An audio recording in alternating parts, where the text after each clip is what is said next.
Bem-vindos de volta.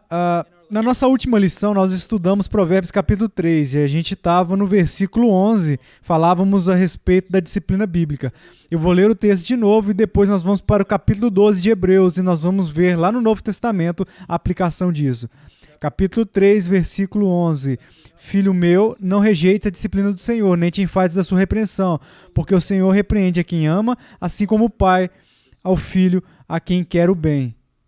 Ok, agora nós vamos lá para Hebreus, livro de Hebreus, no Novo Testamento. E vejamos aqui o capítulo 12, versículo 4. Ora, na vossa luta contra o pecado ainda não tendes resistido até ao sangue, e estáis esquecidos da exortação que como a filhos discorre convosco. Filho meu, não menosprezes a correção que vem do Senhor, nem desmaies quando por ele és reprovado. Porque o Senhor corrige a quem ama e açoita a todo filho a quem recebe. É para a disciplina que perseverais, Deus vos trata como filhos. Pois que filho há que o pai não corrige? Mas se estáis sem correção, de que todos se têm tornado participantes, logo sois bastardos e não filhos. Além disso, tínhamos os nossos pais segundo a carne que nos corrigiam e os respeitávamos. Não havemos de estar em muito maior submissão ao Pai espiritual, então viveremos? Pois eles nos corrigiam por pouco tempo, segundo melhor lhes parecia. Deus, porém, nos disciplina para aproveitamento, a fim de sermos participantes da sua santidade. Toda disciplina com efeito no momento não parece ser motivo de alegria, mas de tristeza. Ao depois... entretanto, produz fruto pacífico aos que têm sido por ela exercitados fruto de justiça. Por isso, restabelecei as mãos descaídas e os joelhos trôpegos, e fazei caminhos retos para os pés, para que não se extravie o que é manco, antes seja curado. Vamos ao Senhor em oração. Pai, eu agradeço ao Senhor por este dia, eu agradeço pelo privilégio e a oportunidade de ensinar a esses jovens a verdade fundamental do cristianismo. Pai, eu oro para que o Senhor abra os olhos deles e os ouvidos e conceda a eles entendimento em relação ao texto. Que esta nossa salvação não seja sobre a nossa melhor vida aqui agora, mas sobre a vida eterna, um peso extra de glória, sobre a conformidade com o seu Filho. E que estejamos dispostos a passar por qualquer coisa necessária, cada um de nós de acordo com o seu plano, para que possamos ser conformados com sua imagem. Senhor, por favor, conceda-nos entendimento nessas passagens, em nome de Jesus. Amém. Bem, vamos começar. No versículo 4, ele diz, ora, na vossa luta contra o pecado ainda não tendes resistido até ao sangue. Agora, no livro de Hebreus, entendemos que os crentes aqui foram e estão sendo perseguidos e eles estão ficando assim, estão cansados disso. Podemos ver que muitos deles ali provavelmente foram expulsos dos templos, foram expulsos das sinagogas. Parece que assim alguns deles também perderam a propriedade, talvez a terra, as casas, os empregos. Eles sofreram muito em relação a fé deles. E agora, o que vocês precisam ver é que, embora os homens maus estejam fazendo isso, há outro sentido em que a soberania de Deus está trabalhando em todas essas coisas juntas para o bem do seu povo. Deus está usando isso sim. E podemos até dizer, às vezes, orquestrando isso com o propósito de que o seu povo possa ser transformado, para que eles possam crescer a imagem de Cristo. Agora eu sei que eu continuo dizendo isso mais e mais, mas vocês têm que entender que o cristianismo é sobre esta vida. E há muitos benefícios para o cristianismo nesta vida. Mas o maior bem que Deus está operando em nós não é o conforto, ou as facilidades, ou as riquezas, ou a prosperidade, ou a saúde. A melhor coisa que Ele trabalha em nós é nos conformar com o Filho dele, que sejamos transformados na semelhança e que Deus está disposto a tirar todos os obstáculos, Ele está disposto a fazer o que for necessário. Agora, aqui no versículo 4 ele diz, ora, na vossa luta contra o pecado ainda não tendes resistido até o sangue. Agora, quando eu leio isso, eu fico assim um pouco espantado. Eu quero dizer, quando penso nas coisas insignificantes que eu sofri, as provações insignificantes pelas quais eu passei nos meus 30 e poucos anos como cristão, e às vezes, olha, nós temos uma tendência aqui no Oeste de olharmos para coisas insignificantes e reclamarmos delas. Mas Deus está olhando aqui para essas pessoas que perderam casas, terras, reputação e tudo mais, e Ele diz, olha, vocês não resistiram ao ponto do martírio.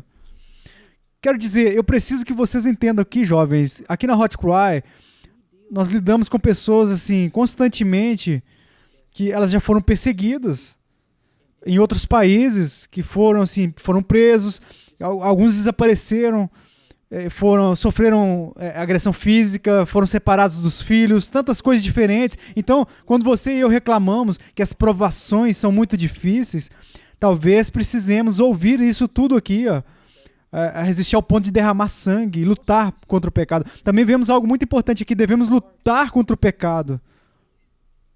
E devemos nos regozijar em tudo que Deus achar adequado usar para nos tornar menos dados ao pecado, menos assim controlados pelo pecado, para nos tornar mais santos. Agora, vamos continuar.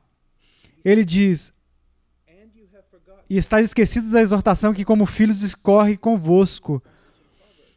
Como nós estamos vendo em Provérbios, vocês se esqueceram que as provas, os sofrimentos têm um propósito e que é conformar vocês a Cristo. Você entende? Eu sempre digo isso, eu acho que já disse muitas vezes no estudo, todo mundo tem um plano na batalha, até o primeiro tiro ser disparado, todo mundo tem um plano, como eu vou derrotar o meu oponente, até o toque, até o primeiro soco ser dado, aí a confusão já cai para o meio da massa, é sobrevivência para lá e para cá, e é tão difícil para nós como cristãos, quando tudo está indo bem, para ouvirmos um ensinamento sobre a disciplina e os propósitos de Deus na nossa vida e o sofrimento das provações e dizer amém, amém. Mas no momento em que essas provações nos atingirem bem, se não estivermos realmente fundamentados na palavra, haverá uma grande confusão. Agora, vamos em frente. Filho meu, não menosprezes a correção que vem do Senhor. Trate isso como uma coisa, não trate isso como uma coisa pequena, não fique irritado, amargurado em relação a isso. É necessário e esta é a vontade de Deus. Continua. Correção vem do Senhor, nem diz mais, por ele és reprovado. Quando Deus, ele não apenas há um julgamento, mas o próprio Deus está te mostrando isso. É o resultado da imaturidade na sua vida. Este é o resultado do pecado que você cometeu. Não desmaie, não desfaleça, não se torne uma pessoa desanimada, desencorajada. Quando ele diz que você está errado, ele está dizendo que você está errado por um motivo, porque ele te ama. Quer que você se torne outra coisa, algo mais assim, como filho dele, como Cristo. Olha, nós vivemos numa sociedade hoje em dia que nós estamos assim colhendo os benefícios de tudo isso, e essa instrução boba de crianças, onde eles nunca serão informados de que estão errados, eles nunca serão corrigidos, eles nunca serão instruídos, eles nunca serão disciplinados. Temos que ser tão pacientes e cuidadosos com os sentimentos de alguém e nunca vamos poder dizer a verdade para ninguém. Isso não funciona no cristianismo, não funciona em lugar nenhum, mas especialmente no que diz respeito ao cristianismo. Você e eu precisamos ser informados de que estamos errados, quando estamos errados, para que possamos parar de errar. E quando Deus te mostrar isso, ou alguém te mostrar através da palavra, não abra a boca, não faça beicinho, não faça um espetáculo, um dia que você vai pegar sua bola e ir embora para casa. Entenda que isso faz parte do aprendizado, isso faz parte da vida cristã, também faz parte da pregação.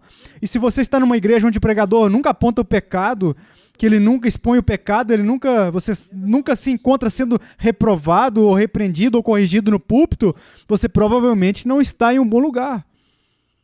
Agora, eu não estou falando sobre uma pessoa mesquinha que está constantemente zombando e desdenhando de todo mundo abatido. Não é disso que eu estou falando. Eu estou falando de equilíbrio na pregação. Mas na pregação equilibrada, jovem, haverá não apenas instrução e encorajamento, mas também correção e repreensão. E chamado ao arrependimento é a mudança. Nem desmais quando por ele és reprovado, porque o Senhor corrige a quem ama e açoita. E olha o que ele diz, açoita todo filho a quem recebe. O flagelo, assim, ele é muito difícil, literalmente significa bater com um chicote. O que isso está nos dizendo? Você pode não gostar disso, mas é verdade. Deus se preocupa com a nossa santidade.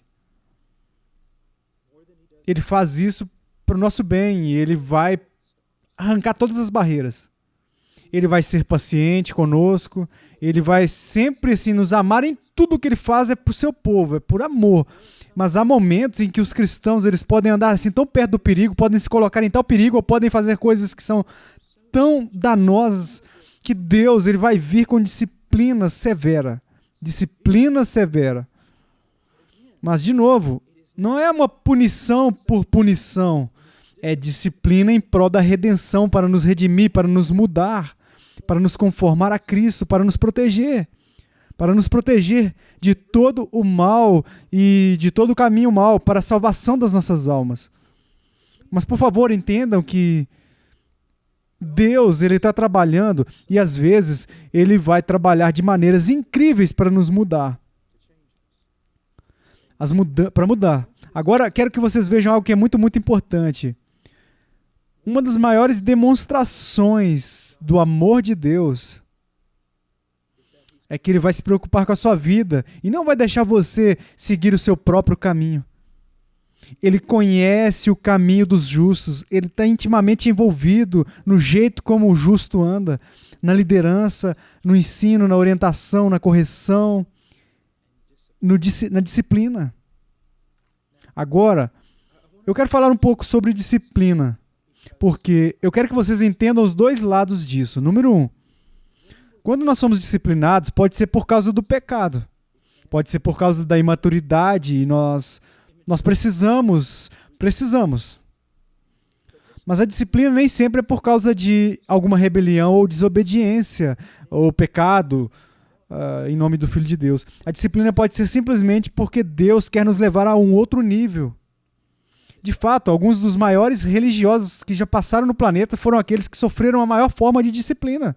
Agora, o que eu quero dizer? Bem, quando eu era um garotinho, eu não nasci com uma boa genética, eu não era tão forte, mas eu queria ser. E a gente criava gado, cherolês e cavalos, e isso ficava lá na parte de trás da nossa propriedade, cerca de 1,5 milha. E assim, tipo que meia milha era dessa forma aqui, ó, e 3/4 de 1 milha dessa outra forma. E muitas dessas estradas para chegar lá tinha cascalho. E eu disse pro meu pai, eu quero ficar mais forte. Ele disse, ok. Então nós chegávamos lá bem na parte de trás da nossa propriedade. A gente já tinha alimentado o gado, especialmente no inverno. E tinha aquelas botas pesadas para trabalhar. Ele colocava nos meus tornozelos também aquelas botas pesadas de trabalho. Eu dizia, ok. Ele entrava no caminhão e ele dizia, você quer continuar? Se você puder, você corre até chegar em casa. Agora, não era porque meu pai estava bravo comigo, não era porque eu tinha feito algo errado. Eu queria ser mais forte e eu precisava ser mais forte. E é assim que você fica mais forte. É através do treinamento, é através da dificuldade. Quero dizer, se você quer ficar mais forte no que diz respeito a levantar peso, malhar, o que você tem que fazer? Você tem que continuar aumentando a resistência. Se você quiser assim, se tornar um grande corredor, o que você tem que fazer? Você tem que aumentar as distâncias, aumentar a dificuldade do terreno. Isso funciona em tudo. Se você quiser se tornar um bom matemático, o que você faz? Você tem que fazer. Você tem que continuar avançando mais e mais além dos aspectos mais complexos da matemática. E não é fácil. Você entende? A vitória em qualquer área da vida não é para preguiçosos, não é para pessoas apáticas, não é para pessoa indisciplinada, que só quer tudo de mãos beijadas, mas especialmente na vida cristã. Agora, deixa eu compartilhar algo com vocês, jovens. A oração mais perigosa que vocês podem fazer, orar é a mais perigosa, ok? A coisa que você pode dizer a Deus é, o quê? Senhor, me faça como Jesus. O escritor de Hebreus nos diz que mesmo o filho aprendeu a obediência pelas coisas que ele sofreu. Você quer ser piedoso? Você quer ser parecido com Cristo? Você quer ser um instrumento que Deus pode usar? Bem, vamos apertar o cinto. Porque há muito treinamento envolvido. E há provações envolvidas. E há disciplinas envolvidas. Sim. É tipo um jovem que ele quer ganhar uma medalha olímpica de ouro na ginástica, por exemplo. No momento que ele toma a decisão, ele tem 6 anos de idade, toda a vida dele muda. E ele passa por muito trabalho, muito sofrimento, muita dor, simplesmente pressionando. E os treinadores são implacáveis, praticamente impiedosos. Bem, o que você quer? E você tem que fazer uma escolha. Você quer uma vida fácil? Ok. Você quer uma vida sem muitas dificuldades? É a sua decisão. Você quer ser como Cristo e quer ser usado por Ele? Bem, há uma longa estrada. E não é apenas uma longa estrada, é uma estrada difícil, é a estrada mais difícil. Mas vale a pena. No final vale a pena. E, é um peso extra de glória. E sabendo, em sã consciência, que você fez o que poderia fazer para honrar a Deus pelo bem do povo dele. Mas não se engane. Isso abrirá uma porta para as dificuldades. E se alguém está dizendo algo a mais, eles estão tentando te vender algo que não vale a pena comprar. Ok? Vamos em frente. Ele diz no versículo 7, é para a disciplina que perseverais. Deus vos trata como filhos, pois que filho há que o pai não corrige? Mas se estáis em correção de que todos se têm tornado participantes, logo sois bastardos e não filhos. Isso aqui é uma coisa muito estranha. Vocês talvez possam ouvir isso porque vocês foram criados agora em uma cultura onde a disciplina dos pais, a disciplina dos professores, assim, é uma coisa que ela simplesmente não é nem mencionada. Já é ridicularizada, é tratado como algo vil, algo errado. Mas a maioria do mundo, assim, a maior parte da grande maioria, assim, em toda a história, não era assim antigamente. Não fazia sentido ser pai e não disciplinar seus filhos. Não havia sentido, assim, de aprender, mesmo na educação, sem a disciplina. É absolutamente, assim, impossível. E aqui nós podemos ver algo que isso é uma verdade espetacular, que você precisa aprender. Uma das maiores evidências que você é realmente um filho de Deus é que Deus ele não vai deixar você viver da maneira que você quer. Ele vai intervir na sua vida para que o propósito dele possa remover você do pecado, te tornar santo, te direcionar a sua vida nos caminhos da justiça. Você entende? Olha o versículo 8. Mas se estáis sem correção de que todos se têm tornado participantes, logo sois bastardos e não filhos. E não filhos. Vamos olhar um minuto para Jacó e Esaú. Diz especificamente, os profetas disseram, Deus disse, Jacó, eu amei Jacó e aborreci de Esaú. Agora, quando você olha para isso, você vê algo que não parece assim, se encaixar perfeitamente. No final da vida deles, quando Jacó volta para a terra prometida, Esaú ele é muito próspero, muito poderoso, muitas pessoas seguiam ele. Ele tinha muita riqueza, ele nem precisava do presente de Jacó, que o Jacó queria dar para ele. Então, é como que Deus assim, mostrou o ódio e a inimizade contra Esaú. Então, Jacó, assim, ele era próspero, ele era muito, muito próspero, mas parecia que, assim, que todos os dias da vida dele, Deus estava batendo nele, como minha avó costumava dizer. E com Esaú, assim, você nunca vê Deus disciplinando Esaú, mas ele disciplinava Jacó em cada passo, até o ponto, assim, de voltar para a terra prometida, e ele estava mancando. Então, o que está acontecendo aqui? É um dos melhores sinais do julgamento de Deus, de que você não pertence a Ele, é que Ele apenas vai deixar você ir. Ele apenas vai arrancar as fronteiras, assim. Ele não vai intervir em nada para te tornar santo, para mudar o seu caráter, para te instruir nos caminhos da justiça. Ele apenas vai deixar você ir. E um dos maiores sinais de que você de fato é um filho de Deus é exatamente o oposto. Ele não vai deixar você ir, mesmo quando você quiser. Às vezes ele vai trabalhar na sua vida. Ele vai te purificar da injustiça, da iniquidade. Ele vai te transformar. Ele é esse tipo de pai. E é assim que ele demonstra o seu grande amor por nós. Agora, vamos para o versículo 9. Além disso, tínhamos os nossos pais segundo a carne, que nos corrigiam e os respeitávamos. Não havemos de estar em muito maior submissão ao pai espiritual, e então viveremos? Olha, houve muitas vezes que o meu pai me disciplinou quando eu não apreciei. E eu não apreciava isso, eu não queria aquilo. Mas quando eu olho para trás agora, a disciplina dele, a disciplina da minha mãe, às vezes a minha mãe ela era mais difícil que meu pai. Mas eu respeitava isso. Porque muito do que eu sou hoje, assim, muito da coisa que eu posso fazer hoje, das coisas que eu posso fazer, É resultado da disciplina que eles aplicaram em mim. É tão engraçado, você sabe que às vezes o administrador ele quer vir e dizer, olha, você só precisa parar de trabalhar. E eu não sou muito inteligente, mas posso trabalhar como um cavalo arando terra. E eu devo isso ao meu pai. Eu me lembro, olha, como um menino, você sabe, de manhã cedo, meu pai, ele vinha, ele sempre dizia a mesma coisa. Menino Paul, se levante. Não há descanso para os ímpios. E o que ele dizia? É o que ele diria. E quando ele dizia isso, levante-se, era melhor eu me levantar. E trabalhar.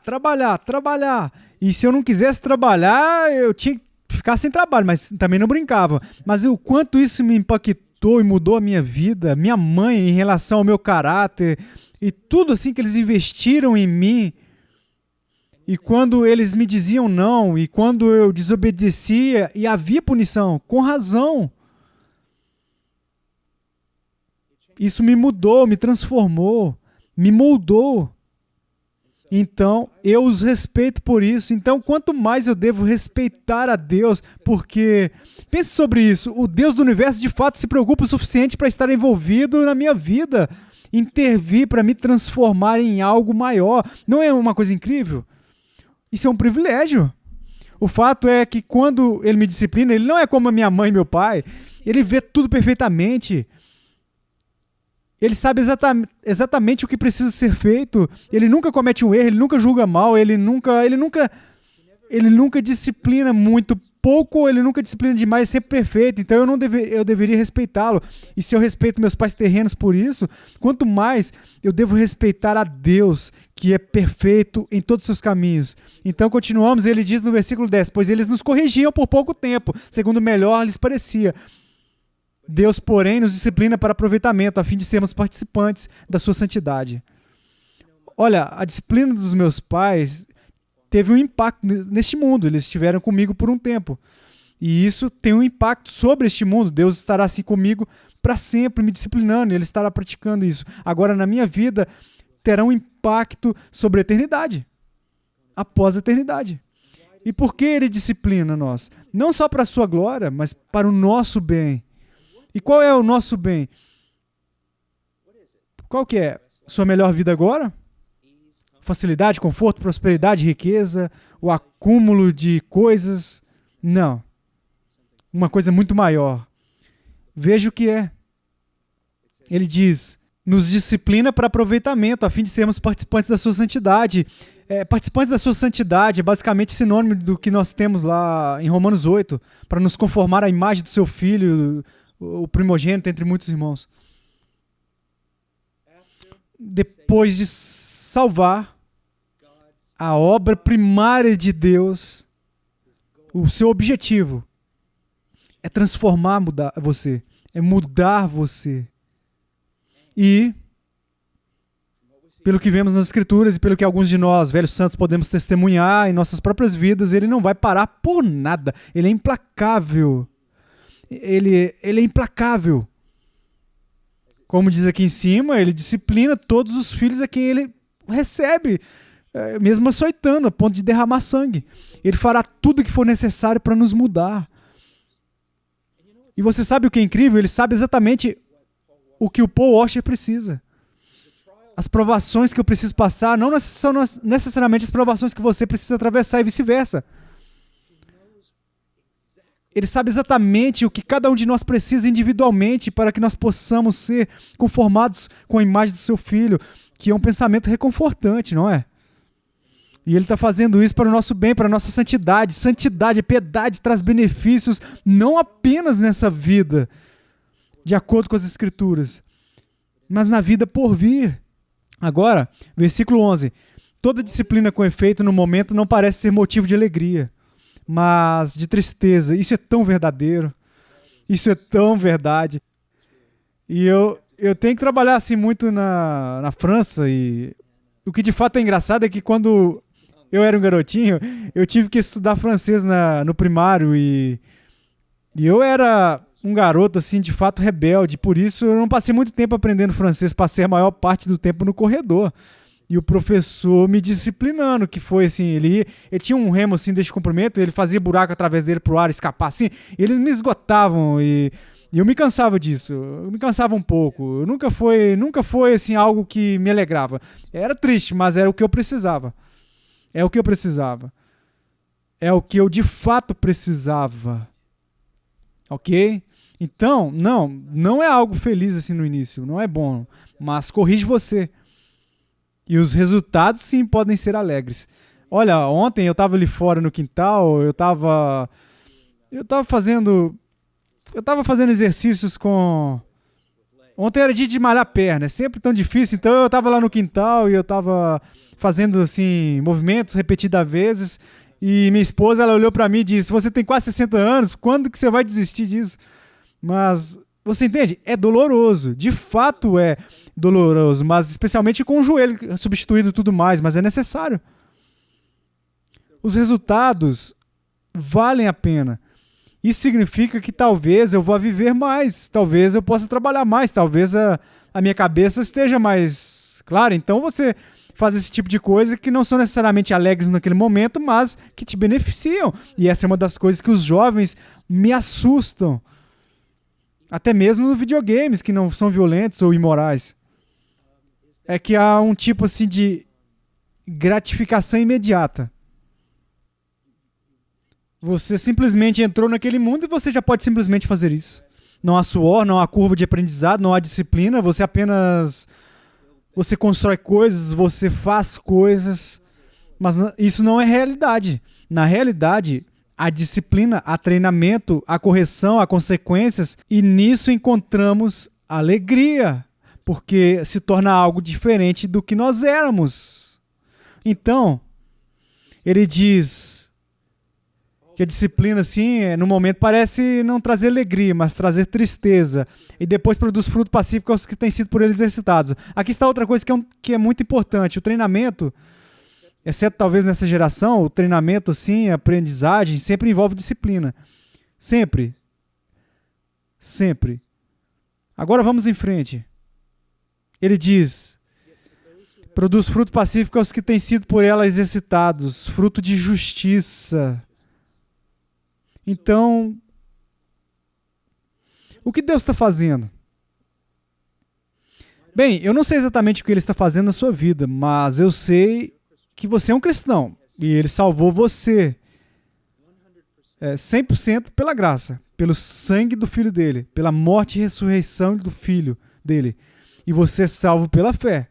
Você é justificado pela fé, não por obras. Nenhum homem pode se orgulhar disso, mas uma vez que você foi salvo pela fé, pela graça, esse Deus que te salvou, Ele vai começar a trabalhar em você. E Ele vai te ensinar por intermédio da sua palavra, Ele vai instruir você, Ele vai te guiar, mas Ele também vai te disciplinar. E por quê? Por causa da justiça. E o que é justiça? É conformidade com a imagem de Cristo, em conformidade com o caráter e a vontade de Deus. Ele está disciplinando você para dar um peso extra à glória, para alegria, pela alegria indescritível, por uma eternidade com Ele. Ele está te preparando, Ele está mudando você, esse é o objetivo. E de fato, à luz do que está esperando por nós, temos que passar por, você sabe, é preciso entender que vale a pena. E não só vale a pena, mas é projetado por Deus, por um Deus que é sábio e amoroso. Então, qual é a melhor coisa que nós podemos fazer? Aceitar isso. Confiar nele. Espere dele. Espere que Deus esteja falando a verdade. Conforme assim você passar por esses incêndios, pelas provações, e mesmo quando você passar pela disciplina, que mesmo que não for o resultado do seu pecado, é que Deus está trabalhando porque Ele te ama. Porque Ele não vai tolerar nada além de mim. E você sendo conformados com a imagem do Filho dele, Ele faz de novo porque nos ama, e Ele o faz para a nossa alegria, e alegria agora. Como devemos responder? Versículo 12. Por isso restabelecei as mãos descaídas e os joelhos trôpegos, e fazei caminhos retos para os pés, para que não se extravie o que é manco, antes seja curado. No meio das provações, no meio do fogo, no meio da disciplina, o que nós devemos fazer? Apenas continue seguindo em frente. Seguindo em frente. Continue esperando, continue acreditando. Você sabe, quando você está na corrida, você vai à frente, pé a pé, você vai mantendo, você vai respirando. Por quê? Porque a linha está chegando, está à frente, a linha está chegando, a linha de chegada está à frente. Abra-se para ele e se abra até para as correções dele, porque ele está pegando essas áreas fracas da sua vida e ele as está transformando em forças. Ele está pegando essas áreas que não são tão gloriosas, que não são tão bonitas, e ele está embelezando elas, está tornando elas instrumentos de meios de glória para ele e para o bem de vocês. Tenho caminhado com ele há tantos anos, eu falei com ele tantas vezes, eu nunca achei que ele estivesse errado. Nenhuma de todas as suas boas palavras já caiu no chão sem ser assim completadas. Ele é bom, ele é justo, ele é santo, ele está certo, ele está amando. E se você é um crente, você está nas mãos dele. Ceda a ele. Ceda a ele. E mesmo quando você estiver passando pelo fogo, saiba que tem um propósito. E você vai superar isso. Porque pela graça dele, ele te guiará. E no final, você será refinado como ouro. Eu gostaria de poder dizer mais, gostaria de poder dizer de uma maneira melhor, mas que o Senhor te abençoe. Que a sua vida se torne algo espetacular para o céu enxergar. Que você possa ser conformado à imagem de Cristo, que você possa se tornar um instrumento de sua glória, da sua vontade. Que você brilhe como uma luz no meio deste torto, escuro e perverso mundo, essa geração. Mas para fazer isso, você vai ter que passar pelo fogo. Sim, passar pelo fogo. Bem, Deus te abençoe. E seja fiel. Ele será fiel a vocês. Deus abençoe.